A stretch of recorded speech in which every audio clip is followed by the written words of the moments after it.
लड़की अक्सर अपने हाथों में हजारों टन वजन वाली हथकड़ियां पहनती थी। वह इन्हें केवल लड़ाई से पहले ही उतारती थी। हैरानी की बात यह थी कि उसके हाथों में ऐसी कुल 10 हथकड़ियां होती थीं।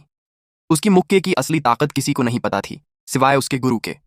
लड़की की शक्ति को काबू में रखने के लिए उसके गुरु ने उसे रोज हथकड़ियां पहनकर अभ्यास करने को कहा। लेकिन उसके परिवार में औरतों को मार्शल आर्ट सीखने की इजाजत नहीं थी।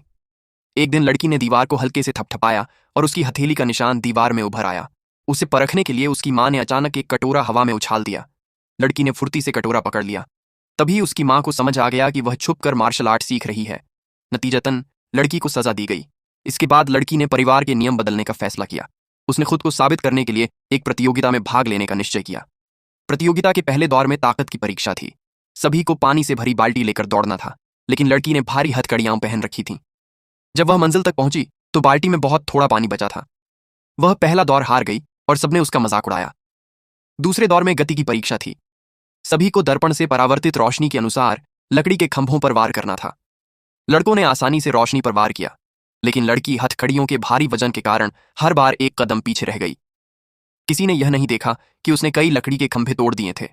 वह दूसरा दौर भी हार गई और फिर से उसका मजाक उड़ाया गया। अंतिम दौर में आमने सामने की लड़ाई थी। लड़की का सबसे बड़ा भाई सबसे पहले मंच पर गया, लेकिन वह विरोधी के कपड़ों को भी छू नहीं पाया और 1 मिनट से भी कम समय में हार गया।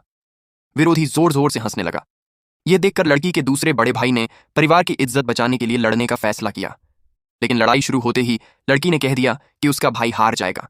ये सुनकर लोगों ने लड़की पर आरोप लगाने शुरू कर दिए। अगले ही पल उसका दूसरा भाई दबाव में आ गया और हार गया। फिर भी विरोधी ने उसे छोड़ने का इरादा नहीं किया। यह देखकर लड़की गुस्से में मंच पर कूद पड़ी और एक ही बार में विरोधी को जमीन पर गिरा दिया। उसने अपने भाई को मंच से उतारा। इसके बाद लड़की ने अपने हाथों की हथकड़ियां उतारनी शुरू की और जमीन पर फेंक दी। हर हथकड़ी गिरते ही जमीन कांप उठती थी। रेफरी हैरान होकर पास आया, लेकिन वह एक भी हथकड़ी उठा नहीं पाया। उसी समय विरोधी ने मुट्ठी उठाकर हमला करने की कोशिश की, लेकिन लड़की ने बस हल्के से हाथ घुमाया और तुरंत ही उसकी बांह टूटने की आवाज सुनाई दी। विरोधी फिर भी संतुष्ट नहीं हुआ और दोबारा खड़ा हो गया।